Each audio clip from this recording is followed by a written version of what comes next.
समांतर रेखा खींची सीधी, इसी रेखा के समांतर रेखा खींची EF।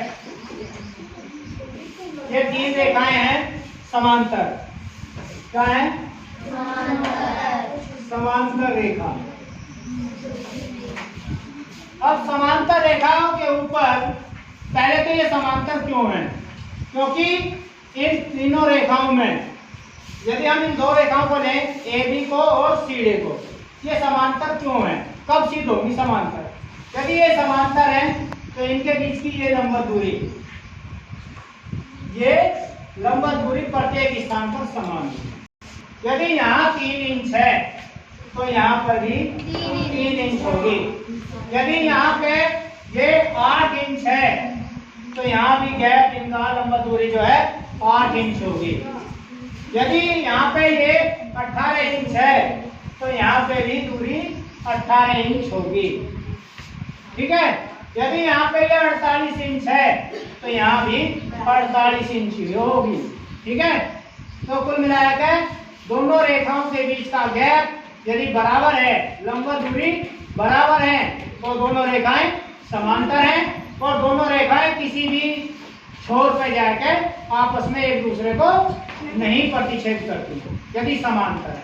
और यदि असमांतर हुई तो वो कहीं ना कहीं जाके एक दूसरे को किसी भी दूरी पर प्रतिच्छेद करेंगी और एक बार करेंगी। उसके बाद असमांतर रेखाएं एक दूसरे को प्रतिच्छेद नहीं करती हैं, गुणा का निशान बढ़ जाता है, दोनों तरफ गैप बढ़ता चला जाता है। ठीक है। उन्हें कहते हैं असमांतर रेखा। और समांतर रेखाओं के बीच में जो गैप है बराबर होगा और वे चाहे कहीं तक भी बढ़ाते हुए ले जाओ एक दूसरे को प्रतिच्छेद नहीं करेंगे। यदि AB समांतर है CD के और CD समांतर है EF के, तो यदि इनके बीच का गैप यहाँ भी मान लिया 42 इंच है तो यहाँ पे भी 42 इंच होगा। अब यहाँ 42 है और यहाँ भी 42 है, इसका मतलब ये दोनों समांतर हैं। इन दोनों के बीच में 48 इंच है यहाँ भी और यहाँ भी, तो इसका मतलब ये दोनों समांतर हैं। अब इन दोनों को जोड़ दीजिए, 48 और 42 कितना हुआ? कितना हुआ? 8 और 2 10, 5 से 4 4 8 1 9, 90 हुआ।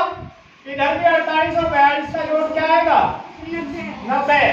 तो इसका मतलब ये गैप बराबर है इस गैप के।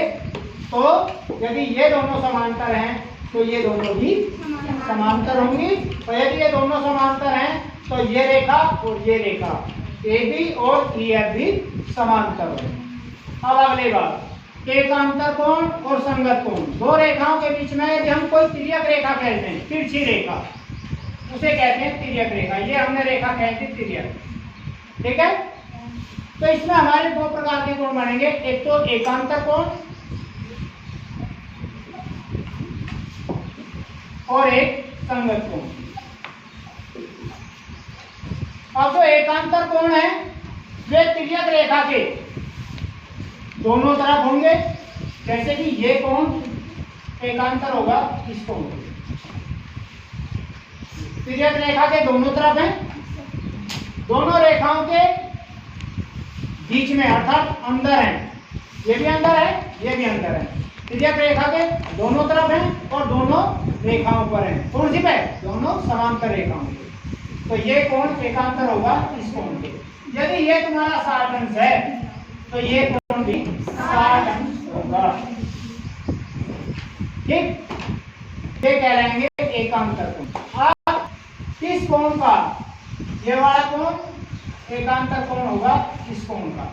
यदि ये 120 अंश है तो ये भी 120 अंश होगा। तो एकांतर कोण तिर्यक रेखा के दोनों तरफ बने हैं, दोनों रेखाओं के बीच में बने हैं। और एकांतर कोण यदि दोनों रेखाएं समांतर हैं तो समान हैं।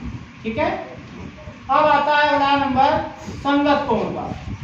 संगत कोण एक तो रेखा के ऊपर दोनों रेखाओं पे बनेंगे और तिर्यक रेखा के दोनों तरफ बनेंगे, एक ही तरफ। जैसे कि ये तिर्यक रेखा खींची हमने तो इस कोण का संगत कोण ये कोण होगा।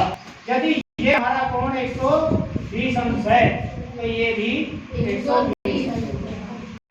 ये है बाहर तो ये है अंदर। ठीक है। दूसरा, इस कोण का संगत कोण ये कोण होगा। यदि ये हमारा 60 अंश है तो ये भी 60 अंश होगा। ठीक है। अब इस कोण का संगत कोण ये कोण होगा। यदि ये हमारा 60 अंश है तो ये भी 60 अंश होगा। इस कोण का संगत कोण ये कोण होगा।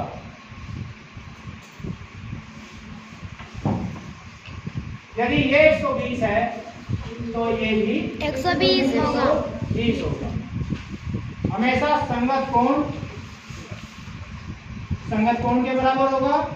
एक अंदर तो दूसरा बाहर होगा। तिर्यक रेखा के एक ही तरफ होंगे। ठीक है। अब संगत कोण के कितने जोड़े बने? एक, इस कोण का संगत कोण है ये कोण,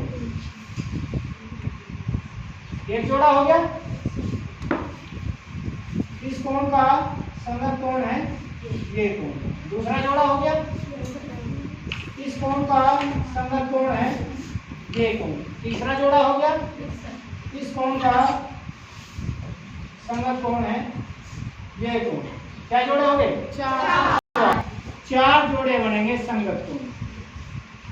संगत कोण के क्या जोड़े बने? चार जोड़े। अब आया एकांतर कोण के क्या जोड़े बने? अभी बताया था मैंने, इस कोण का एकांतर कोण ये कोण, एक जोड़ा हो गया। इस कोण का एकांतर कोण ये हो गया। तो क्या जोड़े बने? दो।